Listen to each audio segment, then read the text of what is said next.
America supreme court ఇటీవలి వెలువరించిన ఒక కీలక తీర్పు ట్రంప్ ప్రభుత్వంపై పెను భారాన్ని మోపింది. విధిస్తున్న సుంకాలు చెల్లవని తేల్చి చెప్పడంతో దేశవ్యాప్తంగా రీఫండ్స్ కోసం డిమాండ్ మొదలైంది. ట్రంప్ విధించిన సుంకాల భారం విదేశీ ఎగుమతిదారులపై కాకుండా కేవలం అమెరికన్ కస్టమర్లు, దిగుమతిదారులపైనే పడిందనే ఆరోపణలు ఇప్పుడు నిజమయ్యాయని రాజకీయ విశ్లేషకులు భావిస్తున్నారు. సుప్రీం తీర్పు తర్వాత ఇల్లినాయ్ వంటి రాష్ట్రాల గవర్నర్లు రంగంలోకి దిగి రాష్ట్రం చెల్లించిన $9 బిలియన్ సుంకాలను తిరిగి కోరుతూ ట్రంప్ ప్రభుత్వానికి బిల్లులు పంపడం సంచలనంగా మారింది. ప్రతి కుటుంబంపై సగటున $1,700 అదనపు భారం పడిందని స్పష్టం చేయడంతో కార్పొరేట్ దిగ్గజాలైన కాస్ట్కో, రెవ్లాన్ వంటి సంస్థలు కూడా న్యాయ పోరాటానికి సిద్ధమయ్యాయి. దాదాపు $133 బిలియన్ల నుంచి $175 బిలియన్ వరకు వసూలైన ఈ సుంకాల రీఫండ్ ప్రక్రియ ఇప్పుడు ట్రంప్ ప్రభుత్వానికి ఒక పెద్ద చిక్కుముడిగా మారింది.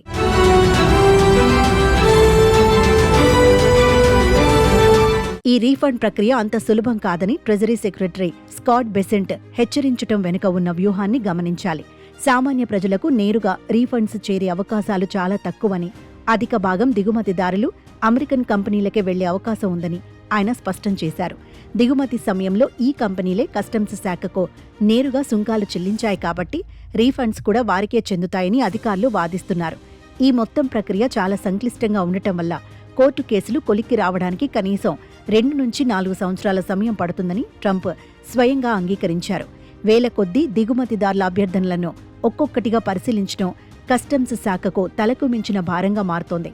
కేవలం దేశీయంగానే కాకుండా అంతర్జాతీయ స్థాయిలో కూడా ట్రంప్ సర్కార్ అనేక వ్యాజ్యాలను ఎదుర్కోవాల్సి వస్తోంది.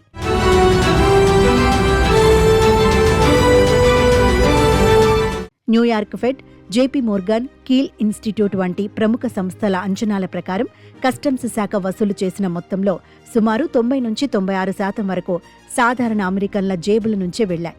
భారత్, చైనా వంటి దేశాలు తమ ఎగుమతి ఉత్పత్తుల ధరలను స్వల్పంగా తగ్గించడం ద్వారా కేవలం 4 నుంచి 10% భారాన్ని మాత్రమే భరించాయని తాజా నివేదికలు స్పష్టం చేస్తున్నాయి. ఈ గణాంకాలు ట్రంప్ పాలనలోని వాణిజ్య విధానాలపై భారీ స్థాయిలో విమర్శలకు దారితీశాయి.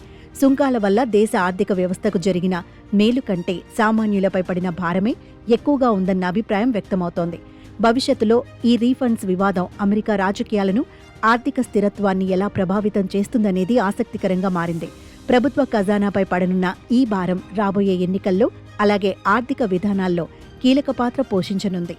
మొత్తానికి సుంకాల ద్వారా లాభపడదామనుకున్న ట్రంప్ సర్కారుకు ఇప్పుడు అదే నిర్ణయం పెద్ద తలనొప్పిగా మారింది.